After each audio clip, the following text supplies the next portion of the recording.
Good afternoon, everyone. Good afternoon. Welcome to my live tutorial on climate change literacy. So today I will be talking about, I'll be picking up from where I stopped last week, where I talked about what's going on in our climate world. This tutorial will cover climate change, the polluters of the world. And I don't know if you know this, but about 7 countries in the world contribute almost half of all global carbon emissions, right? These countries are called the world top most polluters. Because of industrialization, their activities have really led to their own economic growth, but has damaged the world in the process. So today I'll talk about some of that, but I'll pick up on where I stopped last year. Let's look at the role of the world in climate change, in contributing to climate change. The role of the world, the role of Africa, but how Africa's economy is taking this thing, and exactly what your own role is. Like, how will you play a role in, first of all, understanding the context, understanding how climate change affects Africa, and the role that you can play. So I will be sharing my screen today to make a presentation. So I'm going to be sharing slides, and I'll just pick it up from the last place we stopped. So let's do this. Okay. So moving on. Yes, there you go. So I'll just scroll down to where we stopped the last time, but I'll quickly do a small recap. The first time, the part one of this lecture, this is part two, I explained the meaning of climate, and I used Nigeria for example. This right here on my screen is the climate of Nigeria, right? And Nigeria has a mix of climates, and you can see towards the south you have tropical climate, and towards the north you have the arid areas. But then climate means the typical weather situation in a certain place over a long period of time. Yeah. So climate, for instance, it's really about location and time. Rather, is it about weather? So that's the climate. When we say climate is changing, it means that the very features that have been found in this specific location in this last period of time, in this last 10 years, have begun to change. Now, that is going to lead to a lot of changes in the environment for all of the ecosystem that depends on life in that location. So you find fishes, you find plants and animals that live in the bush that have now been affected by this change in weather. You know, when something doesn't change for a long time and it suddenly changes, that is going to be an issue. I'd like to welcome everyone who's watching this tutorial. I'd like to thank and greet all the people who are watching the replay. Thank you for joining me on this tutorial today. So I'll move fast to where we stopped the week before. Please, I'm going to attach a link of the part one of this course to the comment section so you can just follow up with it. But I wanted to look today at the global carbon emissions. So you can see this graph that I have on my screen. This graph shows the global carbon dioxide emissions from 1850 to 2040. So that's basically about 140 years or so, or more. So now in this slide, you can see how the world emitted carbon dioxide from the years. And you can see that there's been an increase, yeah? And there's projected to be more increase. Let me zoom this so I can see it well. You can see that the increase got to a peak in year 2020, right here, right? To 30,000 parts per million. So we have 30,000 parts of CO2 per million. Yeah, so that's a lot of carbon on our atmosphere causing climate change. And it has risen very rapidly in the past 7 years. But according to experts in the Intergovernmental Panel of Climate Change (IPCC), you can see that in the coming decades, climate change carbon emissions are going to remain at a steady level, as you can see on the graph. But then that has a lot to do with impacts and effects on all of the people who are going to be on the receiving end. So moving on, let's look at this graph. Wow, it's not showing so well. So sorry about how it appears here. It actually shows well on my PowerPoint when I try to edit it, but when I get here, it's still like this, right? I really don't know why, but the title of this slide is Global Man-Made Greenhouse Gas Emissions by what? By, sorry. Let's see.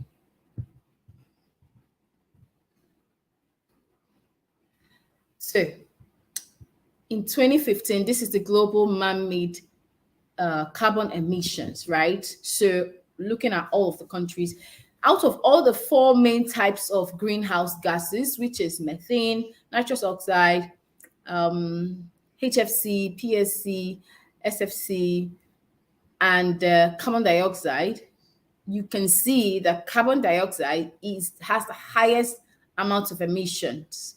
Yeah, so 76% of all the greenhouse gases emitted to the atmosphere is carbon dioxide. That is a lot of carbon dioxide going to the earth. And carbon dioxide is not the most dangerous form of greenhouse gas, by the way. Actually, methane is the most dangerous, but carbon dioxide is the one that we have more in quantity. Also, it's an important gas because it traps heat in the atmosphere, enhancing global warming.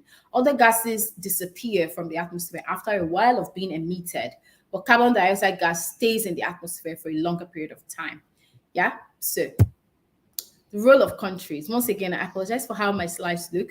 They don't look like this normally, but they just take this shape, once I project it. Now, CO2 comes primarily from the combustion of fossil fuels.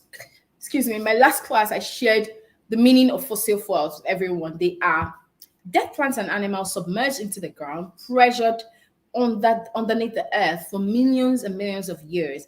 CO2, fossil fuels have no business coming back to the atmosphere. Right? We were not supposed to find oil and gas. We were not supposed to mine crude oil, right? So when people began to burn these fossils, they then we were now adding them back to the atmosphere. It's like raising the dead. It's like resurrecting the dead. Fossils are dead plants and animals that have been buried under the ground by nature for millions of years. Nature displaced these things. So when human beings die, they're buried in the ground. When animals die, they go in the ground. When things dissipate, they go in the ground. When there's a haunted city, when there's an abandoned city, give it 10 years, everything goes on the ground. So that is nature's way of dealing with issues, burying them underneath the ground for millions of years. And so these plants and animals die, containing their carbon with them, containing their energy with them. And so when we mine them as crude oil, we bring them back from that and we begin to use it in diesels, cars, generators. We use it in kerosene stoves. We resurrect the dead, right? We're inhaling the dead. It's like that's why you see CO2 killing people when they inhale it in a room from generator fumes, right? On traffic, when there are lots of fumes, people with asthma people that has asthma can get attacks. People are going to be choky because that gas is not supposed to be in the atmosphere. You're not even supposed to inhale it, right? It's very unhealthy to actually inhale the end result of a burning CO2 gas. Yeah. So I want to mention that most of the world's greenhouse gases, like I said when starting the class, comes from just a small number of countries: China, US, and the nations that make up the European Union. They are the three largest emitters on an absolute basis. Like, these guys are the ones that are polluting the world, right? So I'm going to share a presentation later to just show you just how much they do. Because of industrialization, they have used these to industrialize the economy and all of that, but they have killed the world in the process because they brought back the dead, and the dead is amongst us now, right? So United States and Russia per capita greenhouse gas is the highest. So the amount of greenhouse gas emission per person is highest in US and Russia. So let's take a look at these greenhouse gas emissions for major economies. Yeah. Let's take a look at the greenhouse gas major emissions. So over here, we can see that there are, this is a graph that shows the greenhouse gas emissions in parts per million. In parts per million. So looking at this graph, I know it's a bit weird. So over here, you can see the parts per million.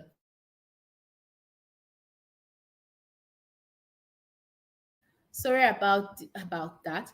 So in this graph, you can see over here, you have the parts per million, yeah, for CO2. And over here, we can see the years. And we can see the countries. So you have European Union, United States, Japan, Russia, Brazil, India, and China. These are the top 7 largest emitters. Yeah, top 7 largest emitters. So look at how they've emitted greenhouse gas over the years. This red one is China. Yeah, this red one is China. So you can see that from 2000, they were at just above 4,000 parts per million. So let's take it all the way down to 2023, which is right here. This is above 12,000 parts per million of greenhouse gas. And this is just this level. This is just one country, China. We have European Union right here. No, that's Brazil. European Union is right here. They are now just around at 4,000, and this is 2023. They are at about 2,800 CO2. Carbon dioxide is what they emit. So this is just the 7 countries that are doing a lot of damage to the world. Unfortunately, the rest of the world, every one of us, have to face the impact of their actions, right?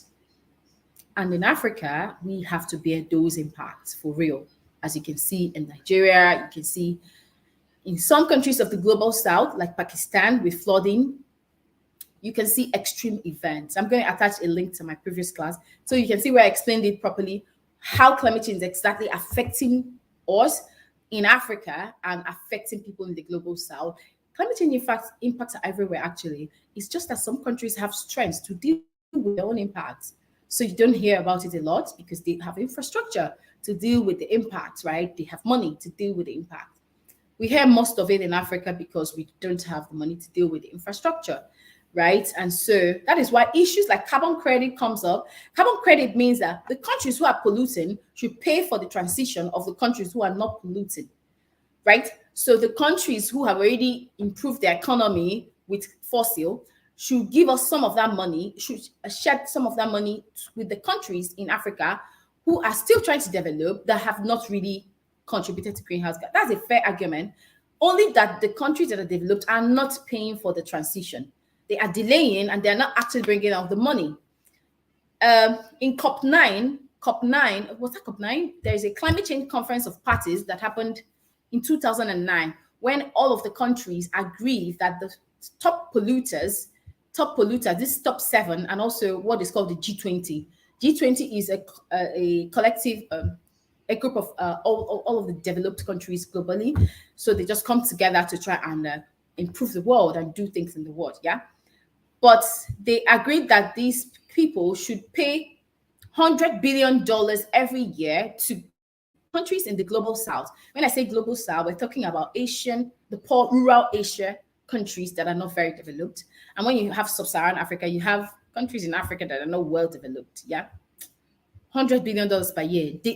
From 2009 until this time, they have never met it. So how can we really finance the energy transition? Because the countries who are using coal and fossils are meant to actually facilitate that. They haven't. Now, during COP27 in Egypt last year, there was a landmark agreement, which is called the Loss and Damage Fund. What that means is, once again, there should be a dedicated trust fund that is just going to be meant for supporting countries that are worst affected by climate change. Yeah. So that's just another way of talking about that initial type of fund, that $100 billion fund, where they said rich countries try and support poorer countries to adapt to climate change or to facilitate their energy transition. Now, honestly, the loss and damage fund that was made about 3 months ago, there is no update on it as at this time. There's just a few independent organizations and few agencies, international agencies, who are trying to bring out funds to facilitate climate adaptation in the present time. I'm sure that you have had increases in scholarships, grants for climate tech, for things related to climate change, for people in the developed countries working to people in developed countries, excuse me, working to facilitate climate action. Yeah. But the loss and damage fund, there's no news about it yet. Maybe they're still trying to put all the articles together, trying to structure it well, and all of that. But I do hope that this is not going to be another case where the money is not forthcoming. Yeah. So that is it about the top polluters. These are the people that are damaging our world for real. Let's look at it at greenhouse gas emissions by top emitters. Top emitters, yeah. So now the top emitters, first and foremost on the list, is China. China is the biggest emitter in the world.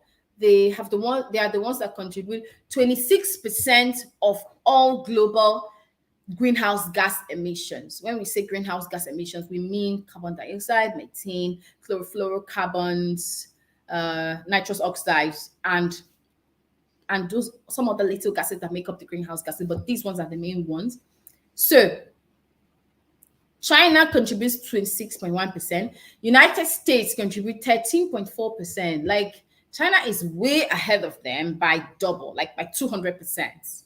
Yeah, or by 100% or so, by 100 extra percent. Then you have European Union. When we say European Union, we mean all of the countries in Europe. About how many countries in Europe? I cannot remember right now.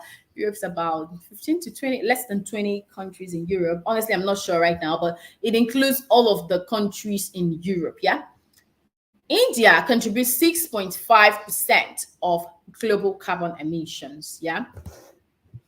Russia, and I really don't know how Russia, anyway, maybe because Russia is an oil and gas producing nation. Yeah. Because they also export some of their oil. Because Russia population is, how many is it again? Then you have Japan, 2.6 global emissions, and you have Brazil, 2.1. And Brazil really surprises me because Brazil is so good with renewable energy. I don't know where their fossil emission is coming from. Brazil has, I mean, if you watch my tutorials, you know that I talk a lot about Brazil. They're such an excellent example for the global transition to cleaner energies because it generates 85% of all the electricity from renewables. They're the only country, and Norway, I think, but Brazil, because Brazil is very big. Brazil and Nigeria is about the same size, 213 million. Nigeria is about 211 million. Yeah. But these 7 countries are the ones that are polluting our world. Africa as a continent, which includes 54 countries, is doing only 4%. 4%, like not one country, but 54 countries in Africa contributes 4%. But one country, China, contributes 26%. So you could argue that China is the largest country in the world, by the way, with almost how many billion people? I think China has 1 point something billion people. And then you have Russia, you have India next in line in terms of population. US is just 300 million people, but I mean, they're still doing a lot of greenhouse gas emission. Moving on, let's think about Africa. So let's think about Africa and climate change. Like I said, Africa does this is 4% of global carbon emission. Because of low industrialization, there is less economic progress. Just trying to explain why they have just 4%. Yeah. So there is less capacity and infrastructure to deal with climate impact because of that less economic progress on this second point. So you have less capacity and infrastructure, but because of that, Africa suffers the impact of climate change more than other countries as a result. Yeah, so these are the current realities about Africa and climate change on ground. So, impact. Let's think about the impact of climate change on Africa's economy. I just managed to write a few of them, but there's a lot. I'll be able to share that by mouth. So, in Africa, in Nigeria, for instance, I know that many people that are in Nigeria are noticing a new surge of harmattan. It's like there's a new surge of the Harmattan season in Nigeria after the Harmattan was already gone. So climate change can introduce an imbalance in weather changes. And so when the rains were supposed to come in May, it comes earlier, maybe it comes in January. When the Harmattan is supposed to start in October, it starts January, or right? So things like that. And so in Nigeria, for instance, we already had the Harmattan. I think it was meant to end in January. And I think there was a break and then it comes up again. So just things like that. Let me tell you the impacts of that. I'm sure you don't know what the impacts of that can be. The impacts of that kind of disruption and imbalance can mean a type of confusion within the ecosystem. Firstly, let's think about agriculture. There are farmers who depend on the weather change to plant. So imagine when such farmers wait for rain, and the rain that was supposed to come in May for them to plant their farming comes in August. That affects an entire year of harvest, an entire year of planning. That's an example. There are plants and animals that are in the bushes. There are insects that pollinate the flowers. There are bees. There are lots of things that depend on the weather. So now, if Harmattan is coming later than expected or earlier than expected, it just shifts some of those things a little bit. And then things that are meant to happen at a certain time will not happen anymore. For instance, if there are fishes in the river that depend on a certain period of time to receive rain, that's just an example. When that doesn't happen, the fish might try to go to another location to get what it needs. But that's an example.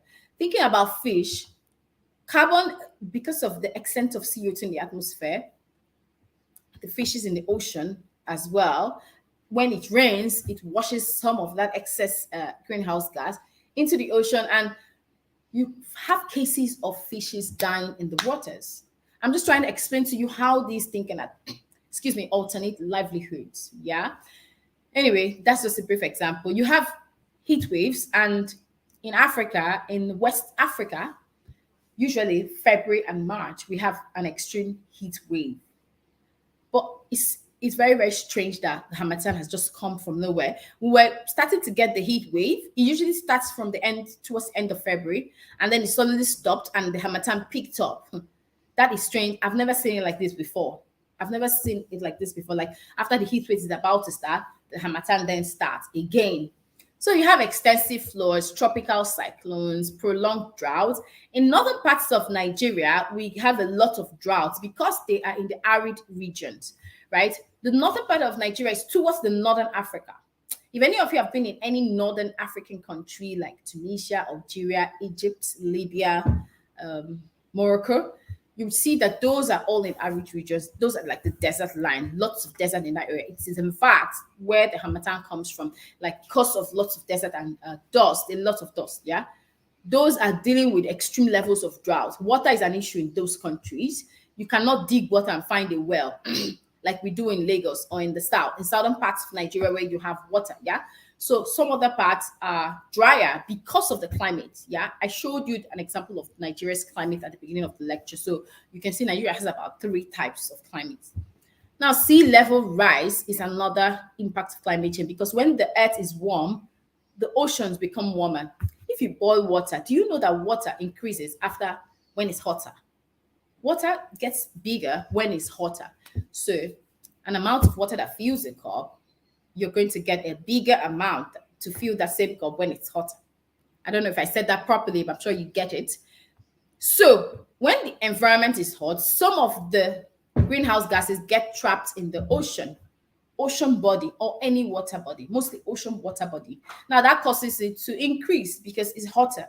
It increases. Now, when that increase becomes massive, if it's a large water body, or if it's an ice sheet, where an area where you have ice, that is a dangerous thing when those ice melt or when the water bed increases a little bit, because water has to go somewhere. Water has to go somewhere. Water has to go somewhere. When it rises like this, it has to go somewhere. So it might enter inside the ocean. Sorry, it might go back into the cities. That's really what causes flooding. Now, anywhere you see flood, that water is traveling somewhere. Water is always going somewhere to go and empty. Whenever you see flood passing, it will end up in a riverbed. So water does not just stay in one place. It must flow somewhere. And so it carries all sorts of things and also pollutes the water bodies as well in the whole process. So it doesn't just kill lives and properties, it pollutes water bodies, it damages any drinkable source of water. And so these are the issues. Now, extreme weather events like droughts have affected agricultural output. So you can imagine where in a country where there's no water or where no water is found, plants cannot do well there because plants do need water to grow. Yeah, and so countries like that where there are farmers depending on the agricultural side for livelihood are going to suffer. All of the markets, all of the people depending on food from that source will suffer, not just the farmers, right? Floods also affect lives and properties. I'm sure you know all these ones, but importantly, conflicts resulting from water shrinkage. Yeah, so in areas where you have droughts, sometimes they do have water, and then after a while, that water dries up, and so you find people trying to go to other places to get water. Yeah, and so that leads to conflict. Some people take their animals to other places to go and get water from other countries, and that also causes problem. Like we could see with, as an example, Lake Chad. Lake Chad is a big lake that services about three countries: Cameroon, Nigeria, and I think Chad. Yeah, excuse me. So the Lake Chad has gotten smaller by year over the years, and so there's a lot of activities that go back and forth along that route. There are people who take the animals past, and then when they don't find water, they migrate to somewhere else to look for the water. And there's intertribal wars because they're trying to fight for the water, and so many things. I want you to just, what I'm saying, I want you to imagine it times 10. Just imagine that kind of conflict times 10. It's as big as that. So what is the whole noise about energy? So not all of this climate change talk. I know you hear a lot about energy transition. Why are people thinking about energy? I'll tell you today that it's because energy powers the world.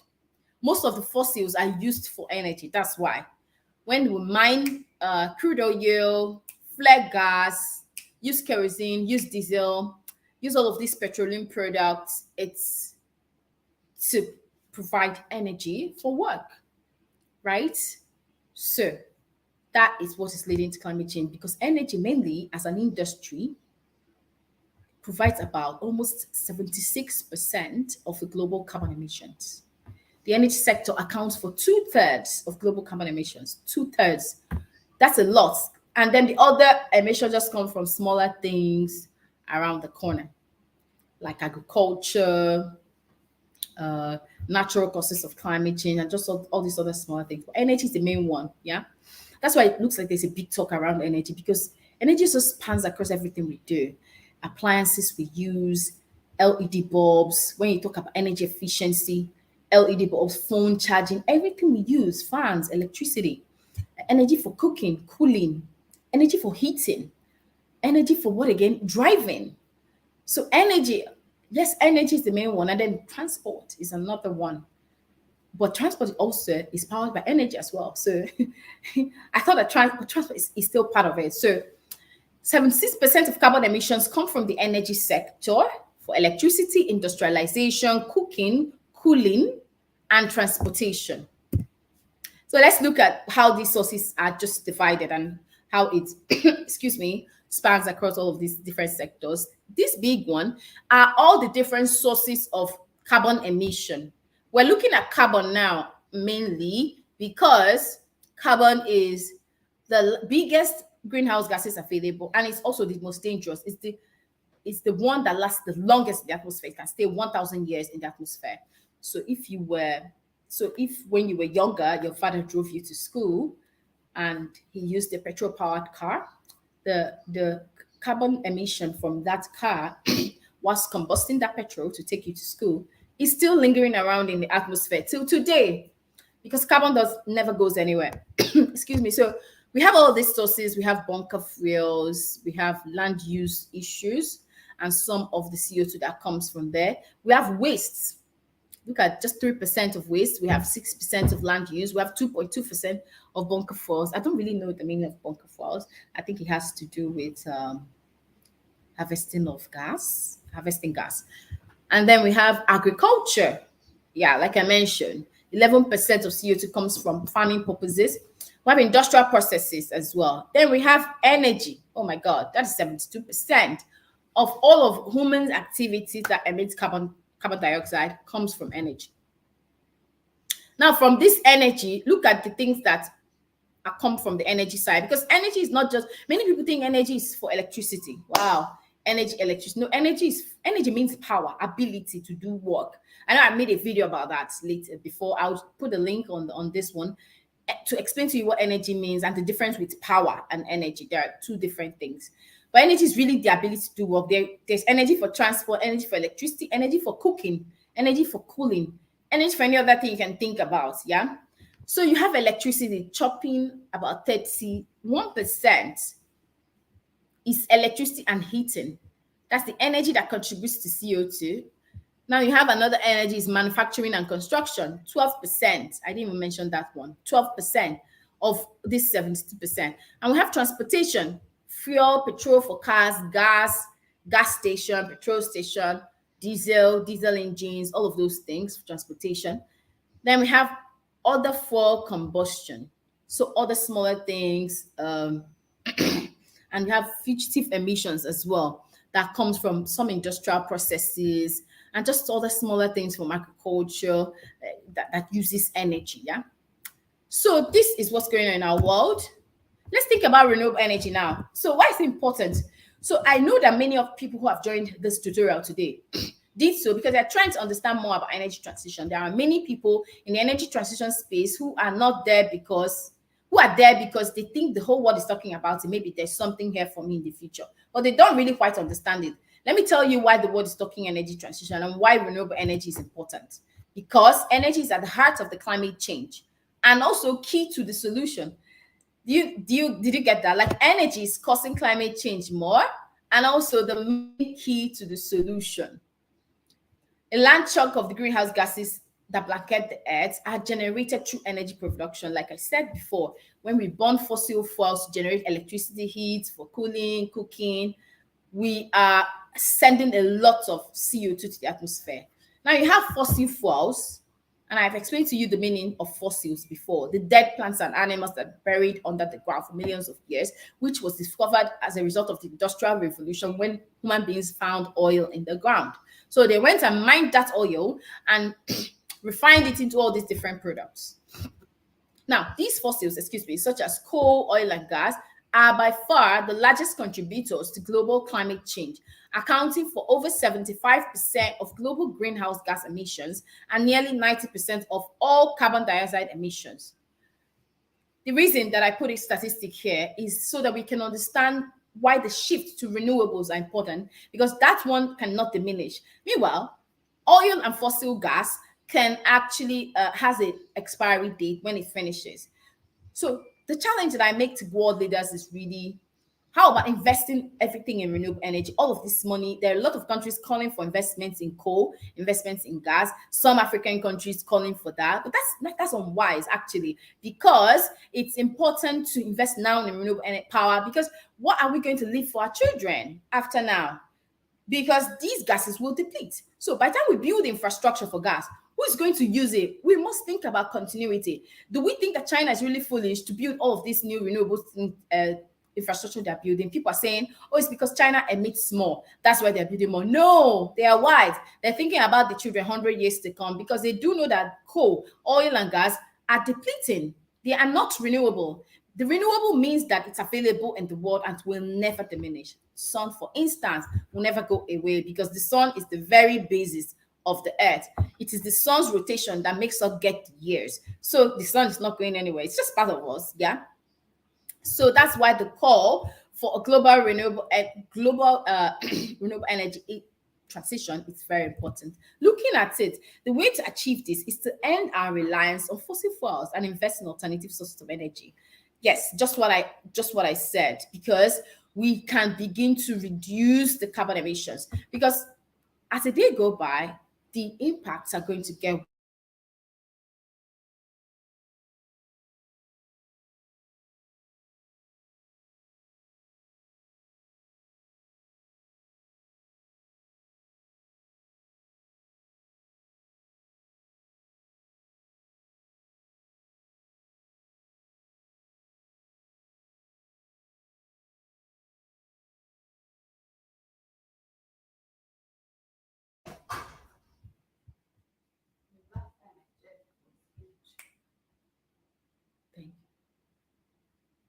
Wow. Hello, guys. I lost you for a little bit.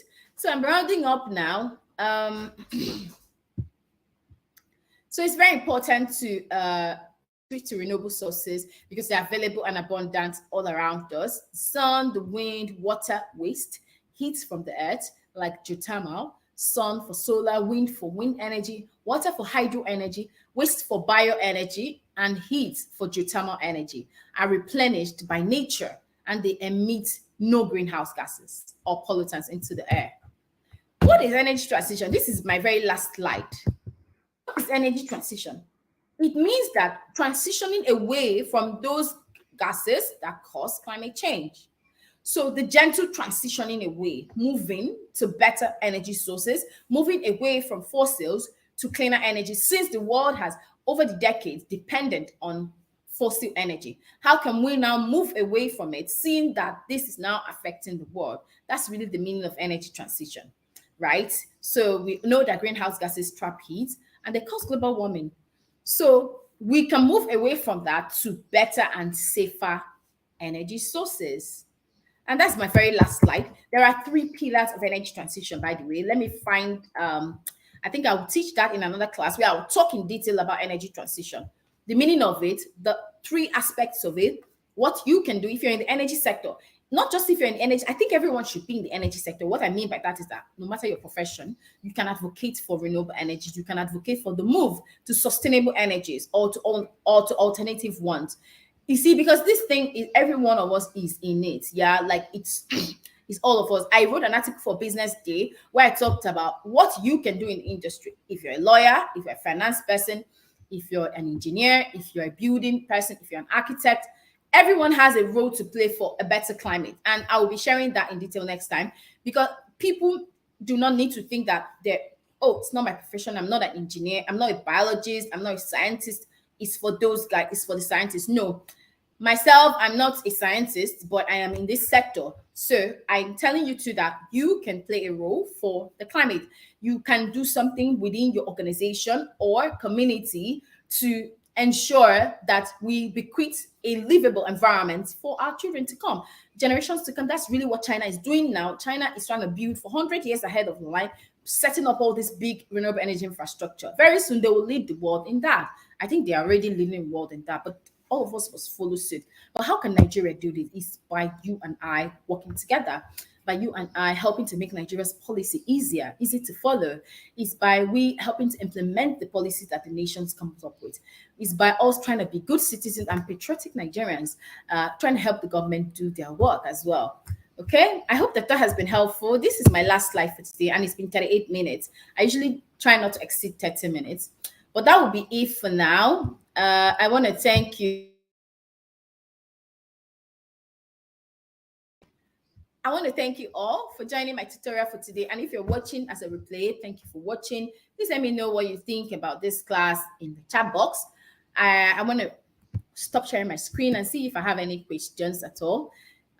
Thank you guys. I can see the comments. Thank you. Thank you for your comments. Yes, we all have a role to play on climate. We have a role to play to enable us have a livable climate.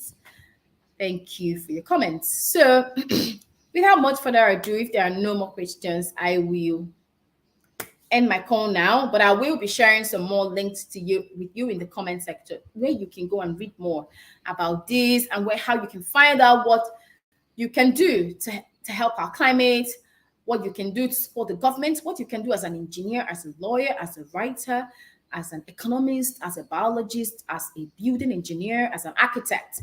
Everyone has a role to play.